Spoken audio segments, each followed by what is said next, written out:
Hello বন্ধুরা, আমি সঙ্গীতা। আশা করি আপনারা সকলেই ভালো আছেন। আজকে অক্টোবর মাসের 8 তারিখ বুধবার, সময় এখন সন্ধ্যা 7টা বাজে। ভোর থেকেই কিন্তু সুন্দর ওয়েদার ছিল, একটু একটু রোদও উঠেছিল, বেলা পড়তে পড়তেই মেঘলা করছিল এবং সারাটা দিনই অল্প অল্প ঝিরিঝিরি করে বৃষ্টি হয়েছিল। আজকে অনেক ভোরবেলা আমি চলে এসেছিলাম। দেখতেই পাচ্ছেন জবা ফুলগুলো এখনও পর্যন্ত কিন্তু ফোটেনি। এই কারণেই আমি কিন্তু জবা গাছের ফুল সকালবেলা ঠাকুরকে দিতে পারি না, কারণ তখন তো ফোটেই না। একটু বেলা হলে যখন ফোটে তখন আমি বিকালের দিকে এসে নিয়ে যাই সন্ধ্যে আরতির জন্য। যেমন এই ফুলগুলো আস্তে আস্তে ফুটতে শুরু করেছে। তবে আজকে যে এত ভোরে এসেছি বাগানের কাজ করতে, এটা কিন্তু কখনোই হয় না, কারণ অন্য সময় মেয়ে বাড়িতে থাকে না, পড়াশোনাতে ভীষণই ব্যস্ত, হাজব্যান্ডের অফিস থাকে, ছেলের স্কুল থাকে, সেই কারণেই বেলাতে এসে কাজ করি। কিন্তু আজকে যেহেতু মেয়ে সামলে নিচ্ছে নিচেরটা, মানে ঠাকুরকে দেওয়া থেকে শুরু করে বাবাকে অফিস পাঠানো, টিফিন করা থেকে সব কিছুই, তাই আমি বাগানে চলে এসেছি। ক্যারেট রেডি করে নিচ্ছি। দেখলেনই তো, পুরো ক্যারেটের চারিদিকে প্লাস্টিক দিয়ে ঘিরে নিয়েছি এবং নিচে আলুর বস্তা দিয়ে তার ওপর পেপার পেতে কাঠের ভুষিয়ে ছিলকা দিয়ে দিয়েছি। এটার পরিবর্তে আগাছা, ঠাগাছা, শুকনো পাতা, কাঁচা পাতা, তারপরে যে গাছগুলো হয়ে গিয়েছে বাতিল গাছ, সেগুলোকেও দেওয়া যায়। অনেকেই বলেছেন মাটি কেন বেরিয়ে যায়, কেন মাটি বেরাবে যদি এইভাবে ক্যারেটগুলোকে রেডি করেন। সরাসরি মাটি দিলে তো ঝাঁঝরি দিয়ে বেরিয়েই যাবে। তবে আলুর বস্তা বা পেঁয়াজের বস্তা না পেলেও প্লাস্টিক ফুটো করে ক্যারেটের তলায় পেতে দিলেও হবে।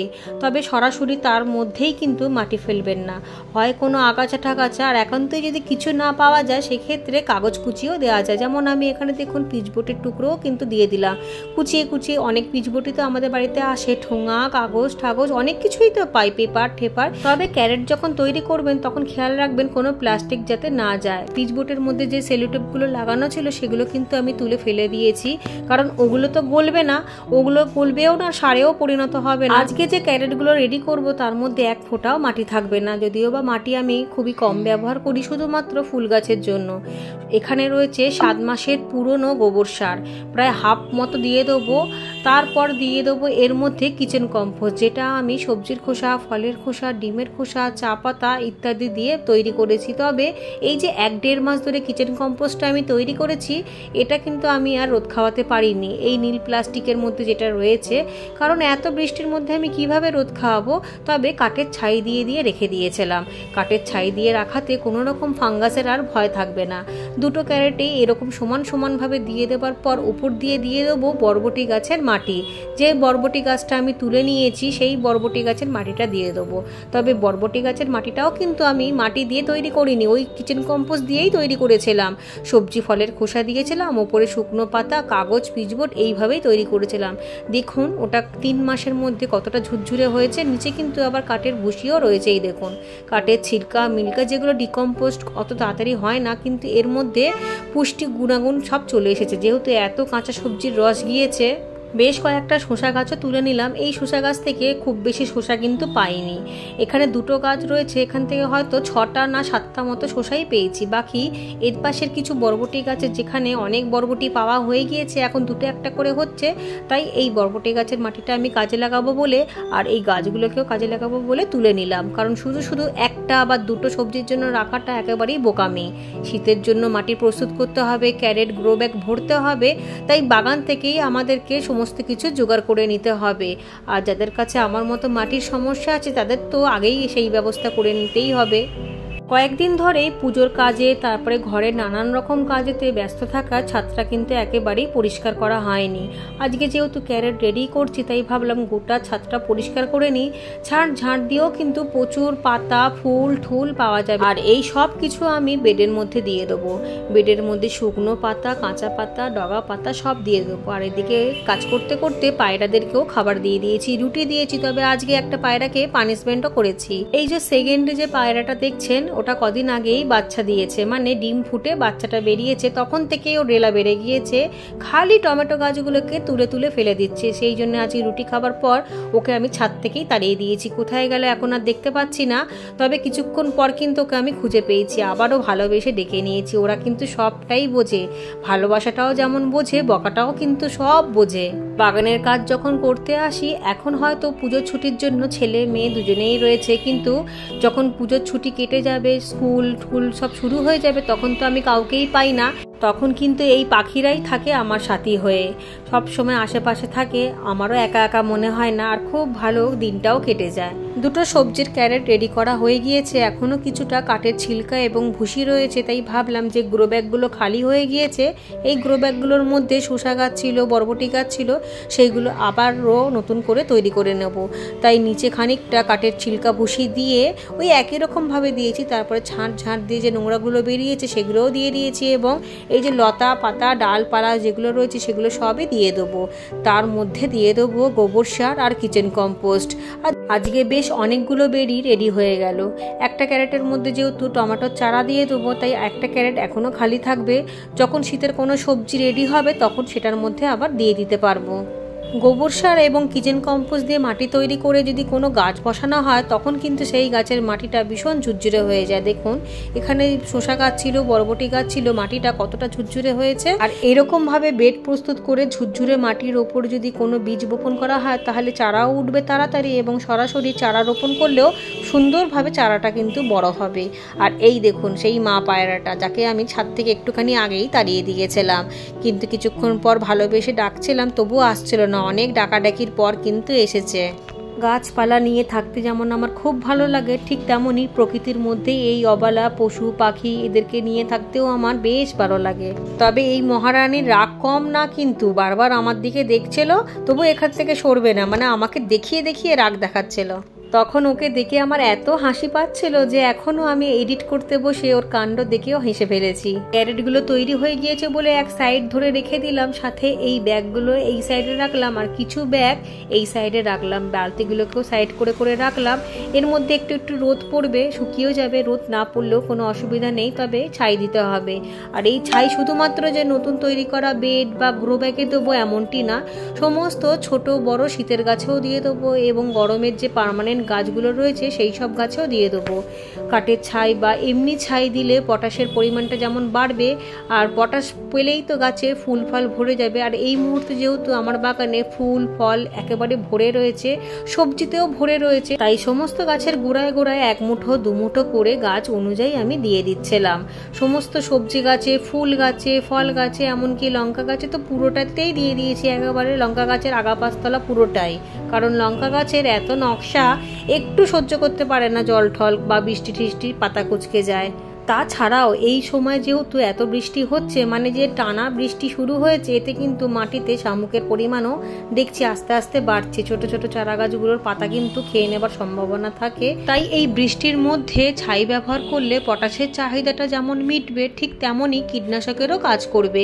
কোনো ক্ষতি তো হবে না, এগুলো সম্পূর্ণ জৈব, কোনো কেমিক্যালও নয়। কেমিক্যালে অনেক ক্ষতি হয়ে যায় মাটিতে, হয়তো অনেক সবজি বা অনেক ফুল অনেক ফল কিন্তু পাওয়া যায়, ধীরে ধীরে মাটিটা তো নষ্ট হয়ে যায়, কিন্তু জৈবতে গাছ করলে সেই সম্ভাবনাটা একেবারেই থাকে না, বরং দিন দিন মাটির গুণাগুণগুলো বাড়তেই থাকে। কারণ এই মাটির মধ্যেই আমরা নিয়মিত করে গোবর সার দিচ্ছি, বা কখনো ভার্মি কম্পোস্ট, পাতা পচা সার, আবার কোনো কোনো সময় আমরা দিয়ে দিই নানান রকমের সবজি ফলের খোসা, তাতে মাটির গুণাগুণগুলো বাড়ে।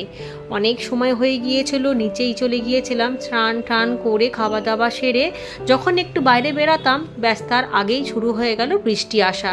তাড়াতাড়ি করে ছাদে চলে এলাম, কারণ জোরে যদি বৃষ্টি হয় তাহলে কোনো কাজই করা যাবে না। অল্প অল্প বৃষ্টির মধ্যে টমেটো চারাগুলোকে রোপণ করে দিলে খুব সুন্দরভাবে লেগে যাবে।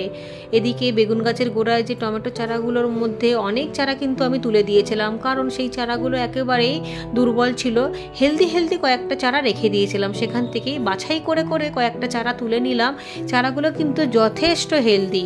তবে শুধু যে বেগুন গাছের গোড়ায় তা নয়, লঙ্কা গাছের গোড়ায়, এমনকি লেবু গাছের গোড়ায়, সবজি গাছের গোড়ায় গোড়ায় কিন্তু অনেক টমেটোর চারা উঠেছে।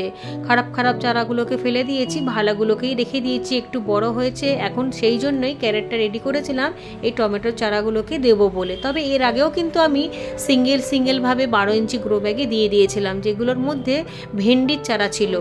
এখানে সারা বাগান ভরে রয়েছে টমেটোর চারাতে, আর মার্কেটে গেলে এক একটা চারা 5 টাকা করে চায়, তবে সব জায়গা কিন্তু সমান নয়। হাটেতে গেলে একটু কমে পাওয়া যায়, সেখানে হয়তো 12টা নেয় ওই 20-25 টাকা করে, আবার কেউ কেউ তো 50 টাকা করেও নেয়। তবে আমি যে টমেটো চারাগুলোকে দেখতে পাচ্ছি এইগুলো কিন্তু বেশিরভাগটাই চেরি টমেটো, তবে দেশি হাইব্রিড সমস্ত চারাই কিন্তু উঠেছে। ছোট অবস্থায় তো বোঝা যায় না, এখন বুঝতে পারছি যখন দেখবেন খুবই লম্বা হয়ে যাচ্ছে চারাগুলো আর পাতাগুলো একটু একটু কম, তার মানেই সেগুলো চেরি টমেটো। আর যেগুলো একটু খাটো জাতের হয়, ঝোপালো হয়, সেগুলো হচ্ছে দেশি হাইব্রিড। তো সব রকমেরই চারা উঠেছে আর সব রকমই আমি জায়গায় জায়গায় দিয়ে দিয়েছি। একটা সবজির ক্যারেটের মধ্যে 4টে করে চারা দেওয়াই কিন্তু ঠিক, তাতে পুষ্টিটা খুব ভালো পায় এবং টমেটোও ভালো আসে। কিন্তু ওয়েদারের খামখেয়ালির জন্য অনেক সময় চারা কিন্তু নষ্টও হয়ে যায়, সেই কারণে এক্সট্রা করে 2টো চারা কিন্তু অতি অবশ্যই দিতে হবে, 2টো বা 3টে, কারণ অনেক সময় একটাও নষ্ট হয়ে যায়, 2টোও নষ্ট হয়ে যায়, আবার অনেক সময় তো 4টেই নষ্ট হয়ে যায়। সেই জন্য একটু এক্সট্রা করে দিয়ে রাখলে যখন গাছগুলো সম্পূর্ণভাবে লেগে যাবে বা সুন্দরভাবে বাড়বে তখন 2টো চারা বা একটা চারা তুলে অন্য জায়গায় দিয়ে দেওয়া যাবে। এতে চারাগুলোও ঠিকভাবে বাড়বে আর ক্যারেটটাও খালি যাবে না বা মন খারাপও হবে না। আমিও ঠিক সেই কারণেই 6টা চারা দিলাম, এখানে 4টে চারাই রাখবো।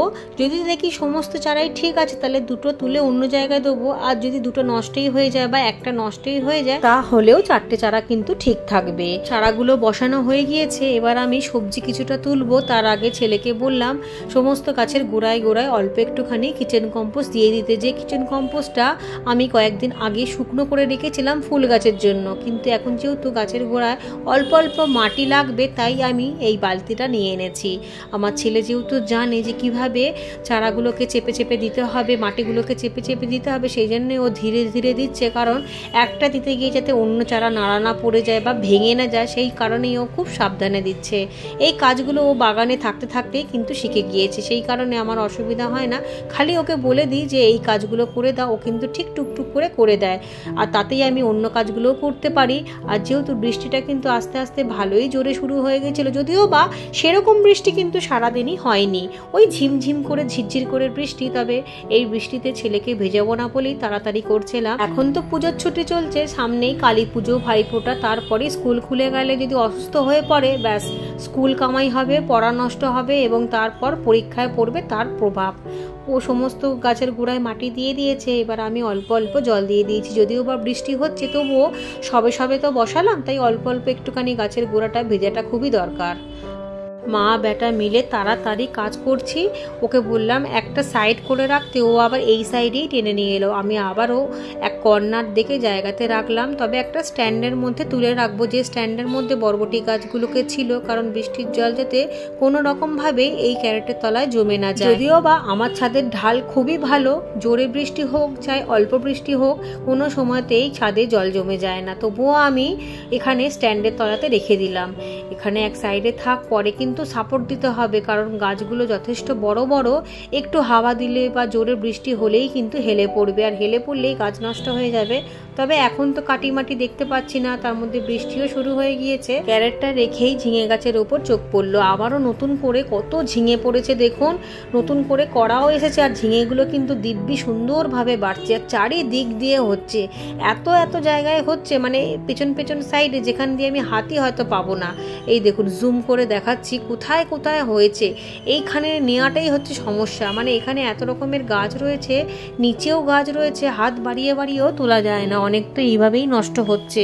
এদিকেও কিন্তু খুব সুন্দরভাবে কড়া পড়েছে, ফুল আসছে, আবার বাড়ছেও সুন্দরভাবে, চারিদিক দিয়ে ঝিঙে পড়েছে, এত ঝিঙে হচ্ছে এবারে যে ঝিঙে গাছ দেখেই কিন্তু আমি মুগ্ধ হয়ে যাই। আর এবারে কিন্তু এই ঝিঙেগুলোর আমি বীজ রাখবো, এই পাশে ঝিঙে গাছেরও বীজ রাখবো, আর সাথে অন্য সাইডে যে ঝিঙে গাছ রয়েছে সেটারও ফলন কিন্তু খুবই ভালো হয়েছে, সেইটা থেকেও একটা করে বীজ রাখবো। দুটো ঝিঙে আলাদা, এটা কিন্তু আমি ভিডিওতে অনেকবার বলেছি, এটা একটু লম্বা ধরনের, অনেক লম্বা হয়ে যায় আর একটুখানি গোল টাইপের, আর অন্য পাশে যেটা রয়েছে সেটা একেবারে গোল মতো, নাটা খাটো মতো। তবে উচ্ছে কিন্তু এখন আর দেখতে পাচ্ছি না, ছোট ছোট যেগুলো ছিল সেগুলো তো দুদিন আগেই তুলে নিয়েছি, এখন আবার ফুল এসছে, তবে সেগুলো সবই পুরুষ ফুল, স্ত্রী ফুল দেখতে পাচ্ছি না। এখান থেকে এখন উচ্ছে গাছ তুলেও ফেলা যাবে না, কারণ ঝিঙে গাছের সাথে এমনভাবে জড়িয়ে জারিয়ে রয়েছে যে কোনো গাছ এখান থেকে সরানো যাবে না। ছেলে কিছু ফুল তুলে নেবে, যেই ফুলগুলো পরে ফুটে গিয়েছিল। ভোরবেলা তো অল্প নয়নতারা তুলে আমার মেয়ে পুজো দিয়ে দিয়েছে। এখানে ঝিঙে গাছ, শসা গাছ, বরবটি গাছ একসাথে যেহেতু জড়িয়ে বড় হচ্ছে, তাই কালকে এসে দেখেছিলাম এখানে একটা বড় শসা হয়ে রয়েছে, যেটা আমি কদিন আগেও লক্ষ্য করিনি। কালকে দেখেও না দেখা করে চলে গিয়েছিলাম, এই কারণে যাতে আজকে ছেলে সেটা খুঁজে পায় এবং হাসিতে মুখটা পুরো ভরে যায়। গাল ভরা হাসি নিয়ে ও যখন ভাবে যে এগুলো তো আমি খেয়ালই করিনি বা দেখতেই পাইনি, তখন ওর মনের মধ্যে যে আনন্দটা হয়, আর আনন্দের সঙ্গে যখন ও আমাকে দেখায় তখন ওর খুশি দেখে, ওর হাসি মুখ দেখেই আমি সুখী হয়ে যাই। এই দেখুন শসাটাকে তুলেছে আর এত খুশি হয়েছে, আর যথেষ্ট বড় হয়েছে কিন্তু, তবে মনে হচ্ছে একটু পেকেও গিয়েছে। যাই হোক, এটাকেই ঠাকুরকে দেবো। আজকে তো ঠাকুরকে দেওয়া হয়ে গিয়েছে, এটা কালকে সকালবেলা গোপালকে ভোগ দিয়ে দেবো। দেখুন কতটা বড় হয়েছে। এটা হয়তো 3 দিন আগেই রেডি হয়ে গিয়েছিল, যেটা আমি একেবারেই খেয়াল করিনি, কালকে এসে দেখেছি। আর এইদিকে যে ঝিঙে গাছটা গোল মতো নাটা মতো হয়, এটা কিন্তু আমি পাকতে দিয়েছি বীজের জন্য, কারণ এই গাছটা হচ্ছে সব থেকে পুরনো গাছ। এই গাছ থেকে আমি প্রায় 7-8 বার ফলন কিন্তু পেয়ে গেছি। এখন দেখছি অল্প অল্পই কড়া পড়ছে, সেই কারণেই বীজটা রাখবো বলেই ঝিঙেটাকে পাকাতে দিয়েছি।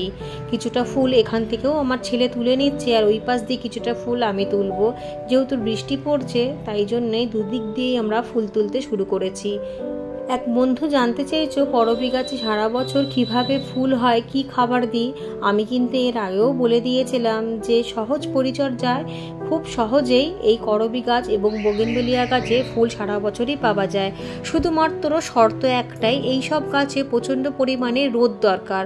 কড়া রোদ থাকে সেরকম জায়গায় রাখলেই কিন্তু খুব একটা বেশি খাবার লাগে না। যখন কুড়ি আসবে তখন একটুখানি জৈব খাবার দিলেই যথেষ্ট। জৈব খাবারের মধ্যে একটু হাড়ের গুঁড়ো, একটুখানি ডিমের খোসা আর কলার খোসা দিলেই যথেষ্ট। আমি তো কলার খোসার জলও দিই সারাটা বছরই। যখনই কোনো ফুল গাছে দিই তখনও এই গাছগুলোতেও দিয়ে দিই, মানে জবা গাছে যখনই দেবার প্রয়োজন হয় তখন কিন্তু এই সব গাছেও একবার করে দিয়ে দিই। তবে আর বেশি খাবার লাগে না, মিক্স খাবারটা ওই 6 মাস পর পর একবার দিলেই যথেষ্ট, কারণ এই সব গাছে তো এমনিতেই ফুল চলে আসে।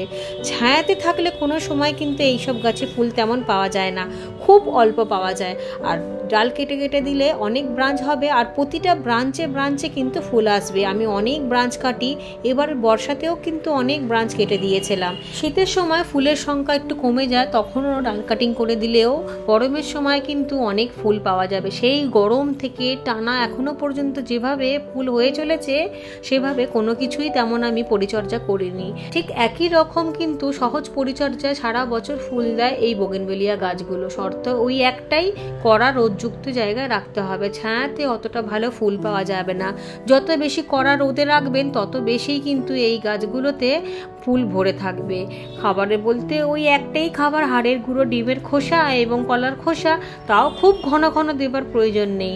যদি সর্ষের খোল জল দেন তাও কিন্তু হবে, রোজ রোজ দেওয়ার দরকার নেই, মাসে একবার দিলেই যথেষ্ট।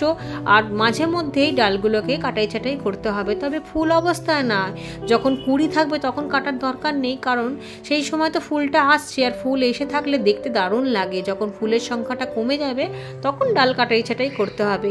বর্ষার সময় আপনারা তো দেখেছেনই কত ডাল কাটাই ছাটাই করে দেওয়ার পরও কত ফুল এসছে, এবং কত ফুল কিন্তু বৃষ্টিতে ঝরেও গিয়েছিল। তবু আবারও বৃষ্টি একটু কমতেই আবারও অনেক অনেক ফুল চলে আসে। আর এক বন্ধু বলেছেন জবা গাছে সারা বছর এত ফুল কিভাবে হয়। জবা গাছ করবী গাছের থেকে এবং বোগেনভেলিয়া গাছের থেকে সম্পূর্ণ আলাদা। জবা গাছে খাবার প্রচুর লাগে, মানে প্রতি সপ্তাহে খাবার লাগে। প্রতি সপ্তাহে হয় তরল সার নয় জৈব সলিড সার দিতেই হবে। আর যেহেতু জবা গাছে খাবার এত বেশি লাগে, সেই কারণেই আমি চাল ধোয়া জল, ফ্যান জল, কলার খোসার জল, সর্ষের খোলের জল, গোবর সার, মাঝে মধ্যে ভার্মি কম্পোস্ট, সবজি পচার তরল সার, এমনকি কাঁচা সবজিও পুটলি করে বেঁধে রাখি। এই সমস্ত দিয়ে কিন্তু জবা গাছে আমি সারাটা বছর ফুল করতে পারি। জবা গাছে ফুল আসবে শুধুমাত্র এই খাবারের জন্যই। খাবার কমে গেলেই ফুলের সংখ্যা কিন্তু কমে যাবে, ফুলের সাইজটাও ছোট হবে। এদিকে দেখুন ভুটানি টগর ফুলের গাছের গোড়াতে একটা মিষ্টি কুমড়োর চারা উঠেছিল, সেটা কিন্তু বৃষ্টির জল পেয়ে বেশ সুন্দর চেহারা হয়েছে। একটু বড় হলেই কেটে নেবো। সাথে একটা চন্দ্রমল্লিকার ডাল আমার হাত দিয়েই ভেঙে গিয়েছিল, একটা ছোট্ট ডাল, সেটা কিন্তু আমি এই গোড়াতে বসিয়ে দিয়েছিলাম। এখন দেখছি সেই গোড়া থেকেও সুন্দরভাবে চারাটা লেগে গিয়েছে। তবে এটা যেহেতু ফুল গাছেরই টব, তাই আর চারাটা তুলবো না, এখান থেকেই চন্দ্রমল্লিকা ফুল আসতে শুরু হয়ে যাবে। তবে মাথা কিন্তু কাটতে হবে। আর দেখুন এখানে শুকনো ঝাঁট দেওয়া ফুল ঠুল সব ফেলেছি, এখান থেকেই হয়তো গাছটা পুষ্টি পেয়ে সুন্দরভাবে লেগে গিয়েছে। আজকের ভিডিওটা আমি এখানেই শেষ করলাম। সবাই আপনারা খুব ভালো থাকুন, সুস্থ থাকুন।